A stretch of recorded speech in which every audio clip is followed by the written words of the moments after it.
निगरान वज़ीर आज़म के लिए अब तक कोई हतमी नाम सामने ना आ सका, लेकिन अपोजिशन लीडर राजा रियाज की जानिब से वज़ीर आज़म को सादिक संजरानी का नाम दिए जाने पर चेयरमैन सेनेट को निगरान वज़ारत उस्मा की दौड़ में सबसे आगे देखा जा रहा है। और दूसरी जानिब पीपल्स पार्टी की जानिब से सामने लाए गए उम्मीदवार जलील अब्बास जिलानी को भी मजबूत उम्मीदवार के तौर पर देखा जा रहा है। इस सिलसिले में हतमी फैसला आज होने का इम्कान भी है। निगरान हुकूमत के तख्त पर कौन होगा विराजमान? कौमी असम्बली की तहलील के 2 रोज बाद भी कोई हतमी नाम सामने न आ सका। हुकूमत और हिज़्ब इख्तिलाफ के पास निगरान वज़ीर आज़म के इंतखाब के लिए आज आखिरी रोज है, मगर अब तक बेल मढ़े चढ़ती नजर नहीं आ रही। वज़ीर आज़म शहबाज शरीफ और अपोजिशन लीडर राजा रियाज के दरमियान जुमेरात को पहली मुलाकात हुई और जुमे को दूसरी मुलाकात तय थी, मगर वो न हो सकी। साबिक वफाकी वज़ीर एहसन इकबाल ने निगरान वज़ीर आज़म के लिए अपोजिशन लीडर की जानिब से सादिक संजरानी का नाम दिए जाने की तस्दीक कर दी है। यकीनन राजा रियाज साहब ने उनका नाम अपने पैनल में शामिल किया है, तो इसलिए अब वजीर आजम ने आज अपने इत्तेहादियों के साथ भी मुशावरत की है, जिसमें कि इंशाअल्लाह ताला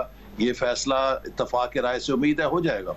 अपोजिशन लीडर की जानिब से निगरान वज़ीर आज़म के लिए सादिक संजरानी का नाम दिए जाने के बाद सियासी हलकों में उन्हें सबसे मजबूत उम्मीदवार समझा जा रहा है, जबकि पीपल्स पार्टी की जानिब से साबिक सेक्रेटरी खारजा जलील अब्बास जिलानी और जस्टिस रिटायर्ड तसद्दुक़ हुसैन जिलानी के नाम दिए गए हैं। इन दोनों में जलील अब्बास जिलानी को हॉट फेवरेट उम्मीदवार के तौर पर देखा जा रहा है। पार्लियामान की राहदारियों में साबिक वज़ीर आज़म शाहिद खाकान अब्बासी, साबिक वज़ीर खजाना इसहाक डार और साबिक वज़ीर खजाना हफीज शेख के नाम भी ज़ेर गर्दिश रहे। इससे कबल साबिक गवर्नर सिंध इशरतुल इबाद, साबिक प्रिंसिपल सेक्रेटरी फवाद हसन के नाम भी गर्दिश में रहे।